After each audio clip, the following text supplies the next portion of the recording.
Hello everyone. SARFAESI act में एक ऐसा प्रोविजन है जिसमें आपके खिलाफ अगर कुछ रॉन्गफुल एक्ट किया है बैंक ने, तो आप अपने एसेट को वापस तो ले ही सकते हो। उसके साथ आप कंपनसेशन भी क्लेम कर सकते हो। ठीक, इसी को समझते हैं। सोचिए कितनी अच्छी बात हो जाए, कितना रिवेंजफुल हो जाए कि you as a borrower, you did everything right, you are paying all the loans, you are paying doing everything according to law. Suddenly आपके खिलाफ इतनी सारी चीजें होने लगे, then you realize that you have a power जिसमें आप अपनी प्रॉपर्टी को बैंक से वापस तो ले ही सकते हो, उसके अलावा आप उनसे कंपनसेशन भी मांग सकते हो।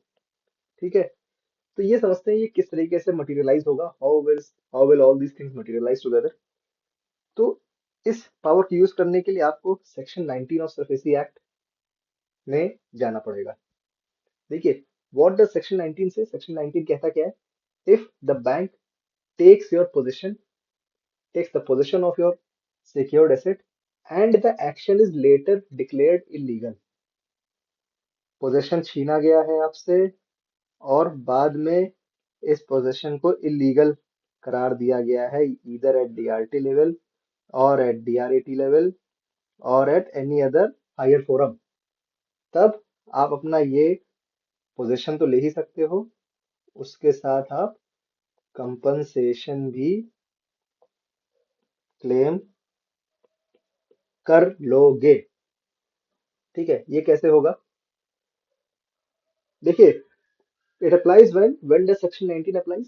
It applies when the DRT decides something under section 17 या फिर DRAT determines certain things। ठीक है, या तो आपका केस DRT में चला, ठीक है, या DRAT में चला, दोनों ही जगह आपके फेवर में डिसीजन आ गया है और ये कहा गया है कि जो पोजीशन आपका लिया गया है, आपसे बैंक ने जो पोजीशन आपसे लिया, वो that was not according to the act or the rules।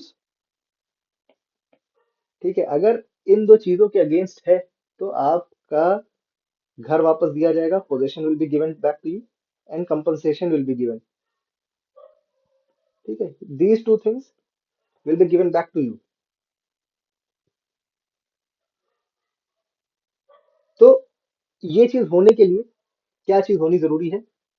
दो चीजें होनी जरूरी है। पहली चीज, the authority must hold that possession was not in accordings to the act and rules. मतलब डीआरटी या फिर डीआरएटी को ये डिसाइड करना पड़ेगा कि जो पोजीशन लिया गया, जो भी पोजीशन आपसे लेके बैंक ने अपने पास रखा, दैट वाज इलीगल। इलीगल कैसे डिसाइड होगा? इलीगल कैसे डिसाइड होगा? एक्ट, सरफेसी एक्ट को फॉलो नहीं करा गया, सरफेसी एक्ट के रूल्स जो प्रिस्क्राइब्ड हैं उसको नहीं फॉलो करा गया। दूसरी चीज, the authority must direct the secured creditor to return the secured asset. दो चीजें, आपने गलत करा, सिर्फ इतना कहना ही डीआरटी का या डीआरएटी का फाइनल नहीं है। डीआरटी को ये भी बताना पड़ेगा कि you bank has to return the property. ठीक है, रिटर्न द पोजीशन। जैसे ही ये दो चीजें हैं, आप जाइए डीआरटी या डीआरएटी में, आप जाइए कह दीजिए मुझे compensation low. Who can claim compensation? कौन कौन कंपनसेशन क्लेम कर सकता है? जो बोरोवर है वो कंपनसेशन क्लेम कर सकता है।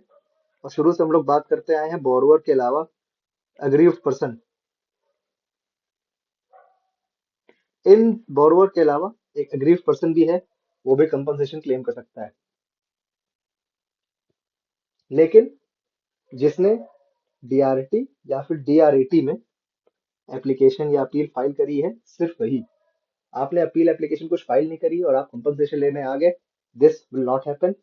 You need to have filed an appeal और एन एप्लीकेशन। ठीक है, अगर आप ऐसा, तभी आप कंपनसेशन लेने आ पाएंगे।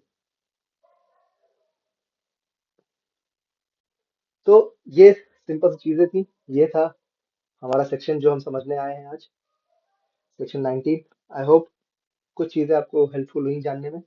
Thank you for watching and have a great day.